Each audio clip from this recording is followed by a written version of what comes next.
आपको बता दें कि भारत के पड़ोसी मुल्क यानी कि नेपाल, जहां करीब 80% हिंदू रहते हैं, उसी नेपाल में हिंदुओं को दौड़ा दौड़ा कर मारा गया है। जी हां दोस्तों, आपको बता दें कि नेपाल में पहली बार हिंदुओं को दौड़ा दौड़ा कर मारा गया है, उन पर पत्थरबाजी की गई है। इसके अलावा नेपाल में अनिश्चितकाल के लिए कर्फ्यू लगा दिया गया है।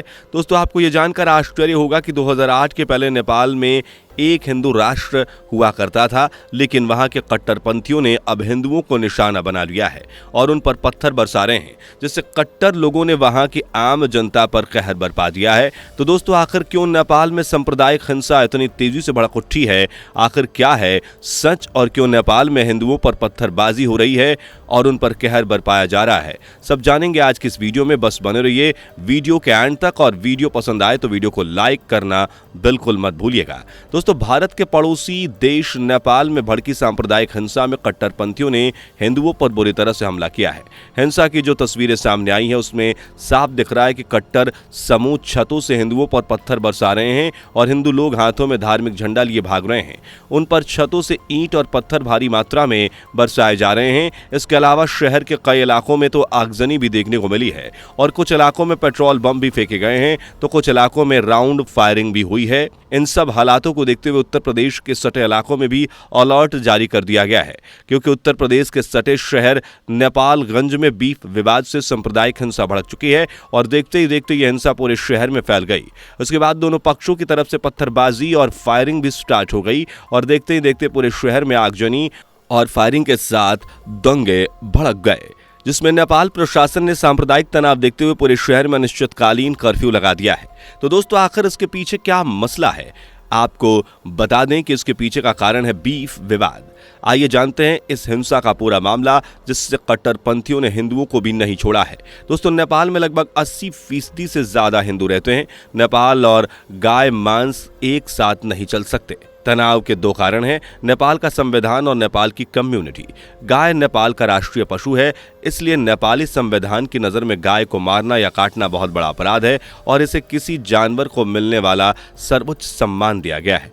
सिर्फ इसलिए कि गाय को मारना एक अपराध है, इसका मतलब यह नहीं कि नेपाल में गोमांस पर प्रतिबंध लगा दिया गया है। कुछ रेस्टोरेंट गोमांस आयात करते हैं और उन्हें बेचते हैं, लेकिन इससे भी दिलचस्प बात यह है कि अगर नेपाल में गोमांस आसानी से उपलब्ध होता तब भी लोग इसे नहीं खाते। नेपाल में लगभग 80% से ज्यादा हिंदू हैं और हिंदू गाय की पूजा करते हैं और हिंदू रिलीजन में गाय को भगवान का रूप माना जाता है। इसलिए यदि कोई बीफ स्टिक या कुछ और खाने के बारे में सोचता है तो उसका विरोध होता ही है। और इसलिए जब हिंदुओं ने कट्टर मुस्लिमों को गोमांस खाने के लिए रोका तो उनका खुलकर विरोध किया तो कट्टरपंथी भड़क उठे। उन्होंने हिंदुओं पर धावा बोल दिया, जिससे नेपाल के प्रशासन को कर्फ्यू भी लगाना पड़ गया। दोस्तों, आइए जानते हैं कि वहां के मुख्य जिलाधिकारी का कर्फ्यू के बारे में क्या कहना है। वहां के मुख्य जिलाधिकारी विपिन आचार्य ने कहा है कि कर्फ्यू को सख्त किया गया है और जमुनुआ प्रवेश स्थल से नेपाल में आने वाले लोगों को सुरक्षा कर्मियों के साथ उनके गंतव्य तक पहुंचाया गया है। उन्होंने कहा कि जिला प्रशासन शहर में मामलों को हल करने के लिए जल्द से जल्द एक सर्वदलीय बैठक भी बुलाएगा। दोस्तों, नेपाल में हिंदुओं पर हमले का एक मुख्य कारण है फिलहाल निकाली गई एक रैली के दौरान भी देखा गया, जिसमें दोनों पक्षों के बीच काफी झड़प देखने को मिली। आइए जानते हैं क्या है पूरा मामला। एक रिपोर्ट के मुताबिक 3 अक्टूबर को एक बड़ी हिंदू रैली आयोजित की गई थी, जिसमें प्रदर्शनकारियों ने पत्थर और बोतलें फेंकी।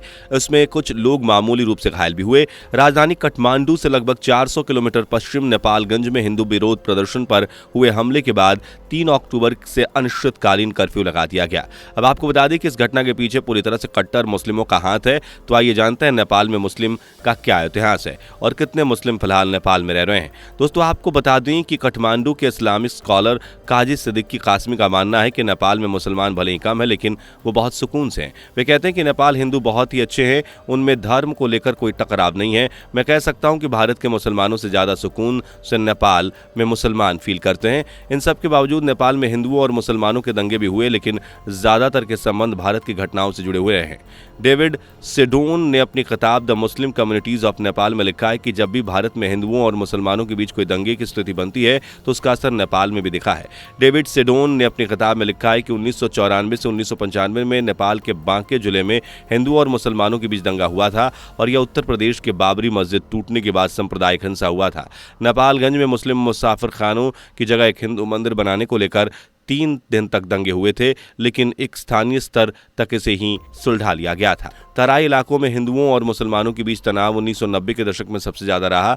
बाबरी मस्जिद तोड़े जाने के कारण भारत से जुड़ी सीमाओं पर भी तनाव रहा। नेपालगंज में अक्सर हिंदू और मुसलमान भारत और पाकिस्तान के बीच क्रिकेट मैच या किसी महिला को लेकर आपस में भिड़ जाते थे।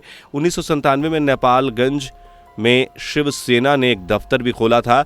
शिवसेना ने नगर निकाय चुनाव में नेपालगंज में मेयर और अन्य उम्मीदवारों को अपना समर्थन दिया। कथित तौर पर शिवसेना के समर्थकों ने एक मुस्लिम को मतदान केंद्र पर जाने से रोक दिया। इसी की प्रतिक्रिया में शिवसेना के एक समर्थक को गोली लग गई और वो जख्मी हो गया। पूरा शहर दंगे की चपेट में आ गया। घरों और दुकानों को आग के हवाले कर दिया गया।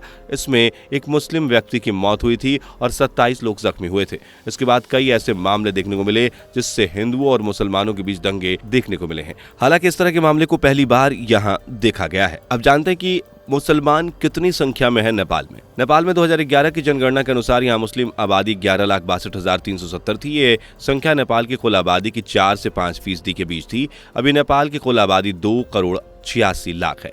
नेपाल के 97% मुसलमान तराई में रहते हैं और 3% काठमांडू के अलावा पश्चिमी पहाड़ी इलाकों में।